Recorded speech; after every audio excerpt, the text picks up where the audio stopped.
खुलुमबाय स्टुडियो आं रबिन बसुमतारी सिलाफोथार दखरा दुलाराय बर' फरायसा आफादनि सिङाव थानाय दिफा खोन्दो एबसुनि गोदान मावखुलिखौ दिनै बेखेवबाय। हाबाफारियाव गाहाय आलासि महरै बाहागो लायो समाज सिबियारि आरो जौगालु फालांगिरि सनजय बसुमतारी बिथाङा।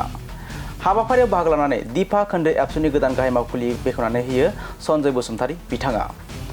हाबाफारियावनो बाहागो लाबावो धेमाजि जिल्ला दुलाराय बर' फरायसा आफादनि आफादगिरि हेरेन्य सरगियारि, लोगो आफादगिरि रुपनाथ मोसाहारि, गाहाय नेहाथारि अजय खाख्लारि, लोगो बुंथिगिरि सन्जीब रामसियारि, हारिमु नेहाथारि अजित बसुमतारी बिथांमोनहा।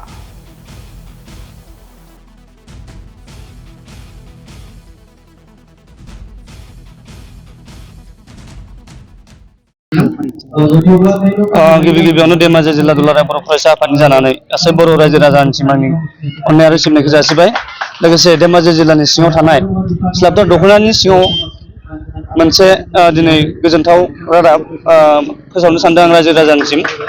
मानो होनब्ला सिलाफोथार दखरानि सिङाव खोन्दो आफाद दिफा खोन्दो इउनिट एबसु जोंहा दाफुंना लानो हाबाय आरो बिनिनो दिनै बे खोन्दो आफादनिनो मावखुलि बेखेवनाय हाबाफारि।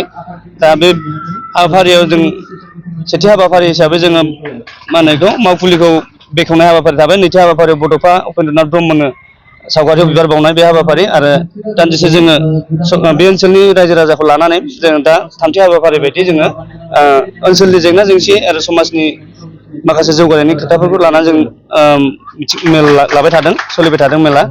दा बिनिनो जों हास्थायो जे आंनिफ्राय हास्थायो बे धेमाजि जिल्लानि सिङाव थानाय नैबे दिफा इउनिट एबसुआ बे फैबाय थानाय समाव जे मोनसे गोथार थांखि लानानै बे ओनसोल जौगानायनि आरो जोंनि लाइमोनफोरनि जौगानायनि फारसे हाबा मावलांगोन आरो जोंनि बड'फा उपेन्द्रनाथ ब्रह्मनि जि आद्रा थानाय सिमां गोजोनथियारि मावथांखि सोलायनाय हाबाफारिखौ लानानै हाबा मावलांबाय थागोन आरो बे ओनसोलखौ मोनसे गोजोन थासारि खालामनो हागोन आरो दानि जि लाइमोनफोरनि मोनसे थासारि बेखौ सोलायहोनो हागोनखौ आङो मिजिंथिदों आरो जोङो दिनै बिदिनो जोङो मोजाङै सिन्था खालामलायनानै नैबे मावखुलिनि सिंनिफ्रायनो जोङो मा फैबाय थानाय समाव माबायदि हाबाफारि लायोब्ला जों नैबे ओनसोलखौ सोलायलांनो हागोन बे हाबाफारिखौ लानानै जोङो सावरायगोन आरो जों थांखि लागोन, समाय लागोन जे जोङो फैबाय थानाय समाव दिफा खोन्दो एबसुआ जे बर' माहारिनि थाखाय मोजां मोनसे हाबा मावगोन आरो बे ओनसोलनि सोलोंथाइ फारसेबो हाबा मावलांगोन आरो जोंनि समाज जौगानायनि फारसे हाबा मावलांगोन आरो इयुनाव बे लाइमोनफोरनि जि बेखार जेंना